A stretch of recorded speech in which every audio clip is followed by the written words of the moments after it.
नमस्कार मित्रों, कैसे हैं आप लोग। अभी हमको हंसी आ रही है इसलिए कि जिस मेरिडियंस के बारे में अभी मैं बात करने जा रहा हूँ वह बहुत इंपॉर्टेंट मेरिडियन है। और इस मेरिडियन को इसलिए मैं सीरियस होकर बात करना चाह रहा हूँ कि बहुत सारे लोग हैं, बहुत लोगों की एक ही समस्या है, चर्बी घटाओ। चर्बी वाला मेरिडियन के बारे में चर्चा करने जा रहे हैं। चर्बी क्यों होता है शरीर में, सबसे पहले हमको यह जानना जरूरी है कि चर्बी होने के कारण क्या होते हैं। तो इसके लिए आप जान जाइएगा कि प्रत्येक सेल में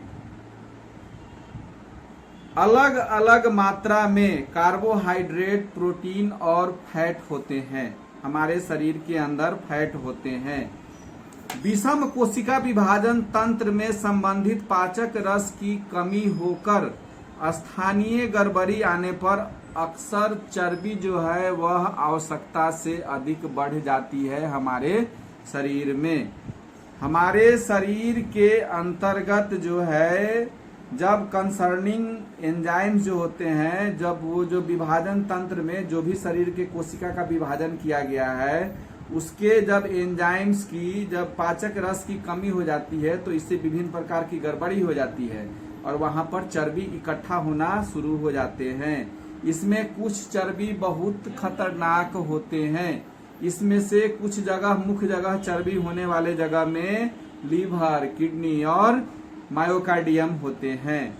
यह चर्बी जो है, चर्बी के कुछ कारण है, उसमें कार्बनिक विष के कारण हो सकता है जो जीवाणु रहित होता है, और एक अकार्बनिक विष के कारण भी चर्बी हमारे शरीर में हो सकता है जो क्या बोलते हैं उसको, जीवाणु युक्त होता है। एक बैक्टीरियल होता है और दूसरा नॉन बैक्टीरियल होता है। एक ऑर्गेनिक होता है और दूसरा इनऑर्गेनिक होता है। उसके बाद रक्त में ऑक्सीजन की कमी, एनीमिया, हाइपोक्सिया यानी कि अल्प ऑक्सीजन की कमी होने के कारण भी और निम्न क्षारीय रक्ताल्पता के कारण भी हमारे शरीर में चर्बी बढ़ना शुरू हो जाता है। शरीर में चर्बी बढ़ने से बहुत सारे विकृति होने लगते हैं। कितना आदमी को गला में डिप्थेरिया होना शुरू हो जाता है। बहुत सारा क्या बोलते हैं, हार्ट का जो धमनी है उसमें पर किसी प्रकार की दिक्कत हो सकती है। उसके बाद लीवर में भी वसा का अपजनन हो सकता है। चर्बी बढ़ने के कारण ही हमारे शरीर में fatty liver, fatty heart, fatty jaw, fatty brain, ये सब क्या है, ये सब चर्बी के कारण ही होता है। जब वहां पर ऑक्सीजन नहीं मिलेगा, हमारे ब्लड में हीमोग्लोबिन की कमी हो जाएगी, हाइपोक्सिक प्रॉब्लम हमारे शरीर के अंदर होंगे, या जीवाणु रहित विष या बिना जीवाणु के विष, या हमको ऐसे सामान का जब यूज करते हैं तो उस स्थिति में क्या होता है, किसी खास पार्ट पे जाके चर्बी जमा हो जाता है। और डॉक्टर वॉल का जो फैट तोड़ने का बिंदु है, अगर विश्वास के साथ 3 महीना लगाइए, किसी एक्सरसाइज की जरूरत नहीं है, किसी चीज की जरूरत नहीं है। अगर आप उसको कंटिन्यू करते हैं, करके देखिएगा, जिस पार्ट की चर्बी होगी नहीं 3 महीना के अंदर जाए तो हमको बोलिएगा।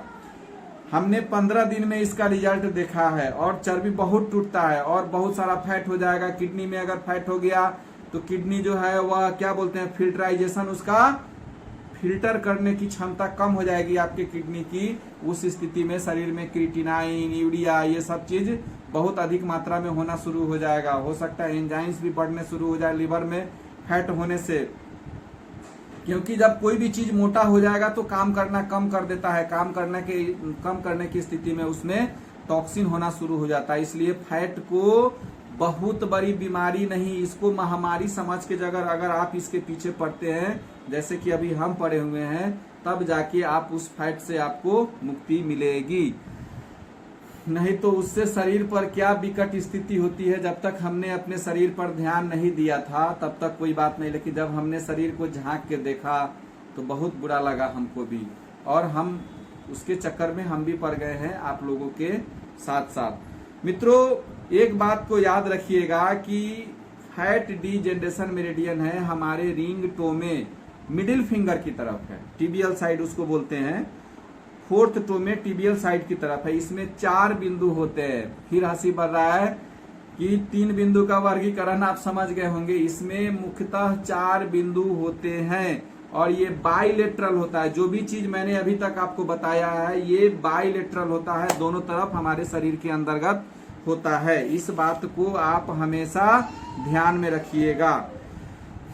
शरीर में अगर मोटापा बढ़ने लगे तो विटामिन मिनरल्स इस सब चीज का ध्यान में रखिएगा। ऑक्सीजन बहुत अधिक शरीर को चाहिए, इसके लिए सुबह सुबह वॉकिंग कीजिए, टहलिए, ये सब चीज जरूरी है। प्रचुर मात्रा में विटामिन लीजिए और उसके साथ साथ जब ये बढ़ जाए तो उसको आप ट्रीटमेंट ले सकते हैं। हमारे शरीर में लोअर एक्सट्रीमिटीज में यानी कि इसके नीचे अगर कहीं भी चर्बी हो, पेट में चर्बी हो, लिवर में चर्बी हो, पेरू में चर्बी हो, कहीं भी चर्बी हो तो आप फैट D1 को याद रखिएगा। बहुत महत्वपूर्ण बिंदु है भाई साहब।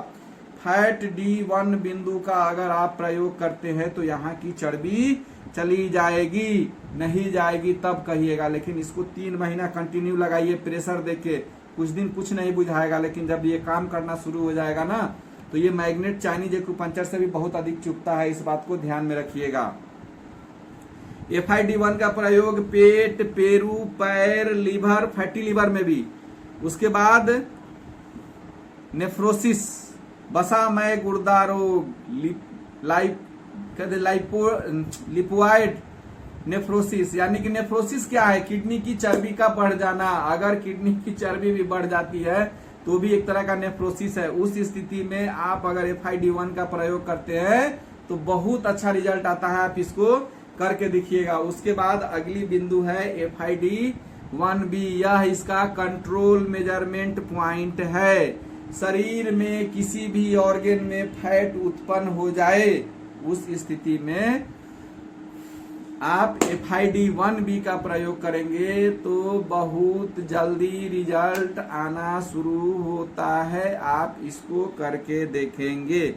उसके बाद FID2 का मतलब यहां से लेके यहां तक 1 2 3 का कॉम्बिनेशन याद रखिएगा, हमेशा याद रहेगा, ट्रीटमेंट करने में काम आएगा। 1 मतलब इसके नीचे, 2 मतलब यहां से यहां तक और 3 का मतलब यहां। लगभग सारे मेरिडियंस की मैं बात कर रहा हूं, चाहे एलर्जिक का हो, नर्व का छोड़ के, एलर्जिक का हो या फाइब्राइड का हो, ज्वाइंट का हो, ये सब चीज पर आप थोड़ा सा गौर कीजिएगा।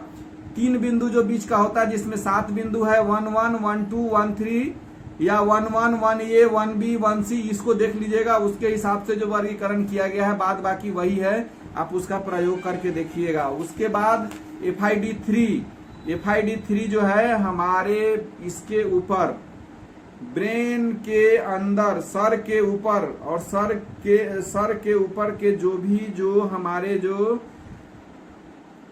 वाक्य संस्थान है उसमें अगर किसी प्रकार की दिक्कत हो जाए उस स्थिति में आप जो है वह इसका जब आप प्रयोग करेंगे तो बहुत अधिक रिजल्ट मिलना शुरू हो जाएगा।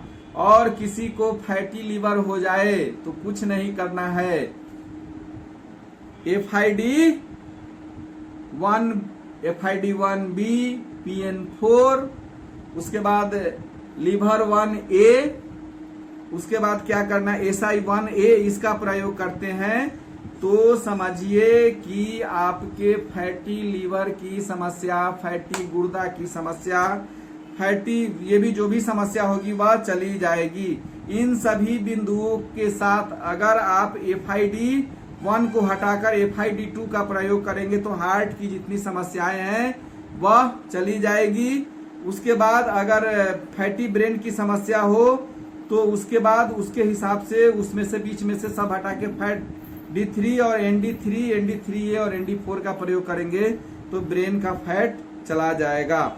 इसके अलावा किसी को पाल्मोनरी स्टेनोसिस हो जाए, हार्ट का valve में अगर वसा बहुत अधिक बढ़ जाए तो उसके लिए FID2, D2A, D1A और क्या बोलते हैं H9 right, H9 left, H8 और H8 लेफ्ट और H8 राइट को अगर आप ट्रीटमेंट देते हैं तो चला जाएगा। खैर इसको छोड़ दीजिए, अभी यहाँ दिमाग नहीं लगाइएगा। अगर फैटी लीवर हो, फैटी लीवर हो, फैटी हार्ट हो, फैटी ब्रेन हो तो उसमें जो बिंदु मैंने बताया है उस बिंदु का प्रयोग कीजिएगा, करके देखिएगा क्या रिजल्ट आता है। बहुत अच्छा इसका रिजल्ट है, आप इसको करके देखिएगा।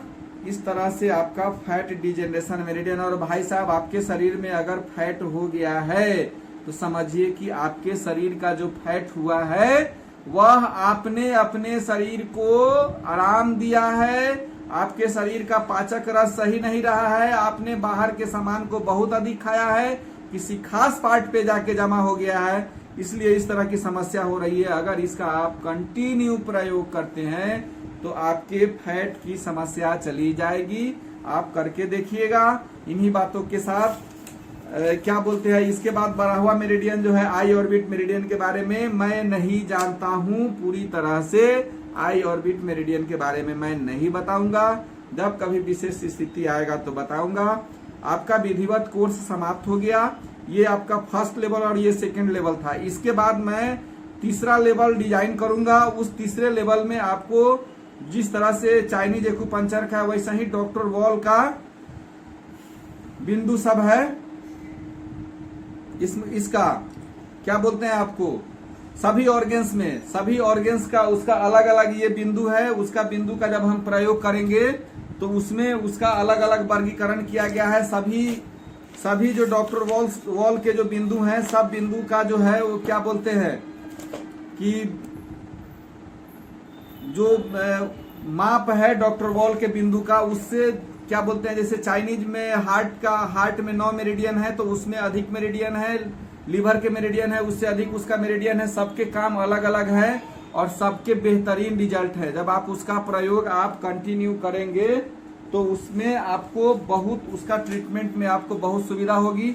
उसके बारे में जब हम थर्ड लेवल का कोर्स शुरू करेंगे, और उस लेवल का कोर्स हम उतना 7,500 रुपया नहीं रखेंगे, उस लेवल का कोर्स हम 5,000 रुपया या 5500 रुपया के आसपास रखेंगे। जब आपको बताएंगे इसके साथ साथ उसमें आयुर्वेदिक एक्यूप्रेशर के बहुत सारे इंपॉर्टेंट प्रोटोकॉल, बहुत सारे इंपॉर्टेंट बिंदु, जिसका प्रयोग करके जो हमने जो अभी तक ट्रीटमेंट में जो अनुभव पाया है वह अनुभव आप लोग के साथ शेयर करेंगे। थर्ड लेवल का जब हम समय निकालेंगे, जिसको जुड़ना होगा वह हमसे जुड़ सकता है, कोई दबाव नहीं रहेगा, वह आने वाले समय बताएंगे। तब तक के लिए नमस्कार, धन्यवाद, जय हिंद, जय भारत।